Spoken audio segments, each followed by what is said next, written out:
Hello everyone, so in this video, let us talk about variables and constants in Golang. So we'll start with declaring a variable. So you already know what a variable is. It's the very simplest unit in which we'll store the information or data inside our particular program. So let us start with the very basic implementation of, so this is a keyword that is var, variable var. We'll just first give that we are declaring a variable, so var, then the name of the variable and then the type, and that's it. Now this is giving a red squiggly because we are not using it out. But let's say if you just do fmt.println of this I, this is particularly fine.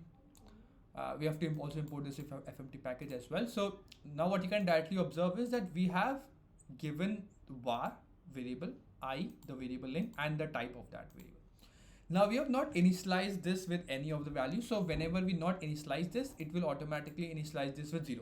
So because it is an integer, it will automatically initialize with 0. So the Go compiler automatically. So if you want to check it out as well, this is 4 0. Okay. Now moving forward is, let's say that we want to initialize this with something. So let's say j integer, we will do this with, let's say 2. Now, and let's say if you want to print this out as well, comma j, this is fine. But what you can actually observe is that this is in a very dim mode.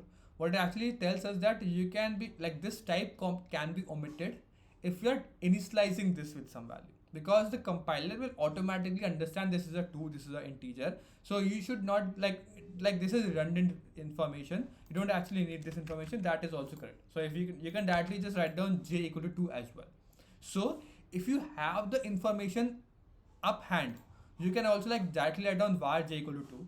But if you do not know what is the actual value that will be stored inside this value, you can just give the data type and then you can move forward.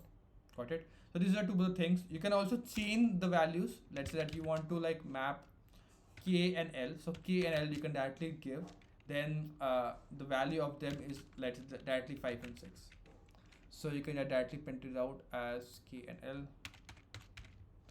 So what you can actually observe is that by just writing out var, and you can like write down all the variables like, and in the same order you have to initialize them as well. So if you just print, compile this out, this is 0 coming from here, j is coming from 2, 5 and 6 from k and l. Working fine as it is. Now what you can directly see is that we have omitted this out, but these are the initializing way in which you have to write down var.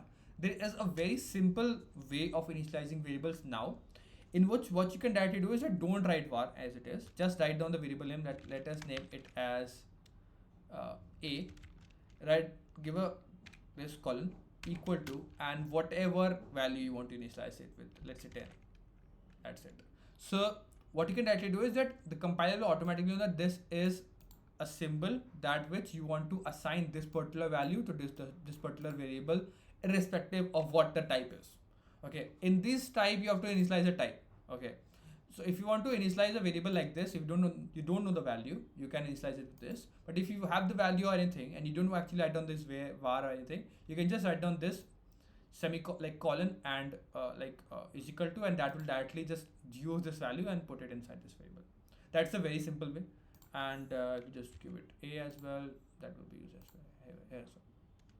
So that's the simplest way of like using a variable. We will be using this particular syntax to write down variables more often, because that's a very simple and that's very handy way instead of writing on this way. These are also having their use cases. We'll also go over these cases as well, but that is a very simple use case, or like a very simple syntax to like use a variable. Okay, that is a colon equal to, and that's the value. Okay, then talking about constants. So to like use a constant, you can just use a const keyword. Then whatever the constant, let's say you want to write down some value, let's say pi.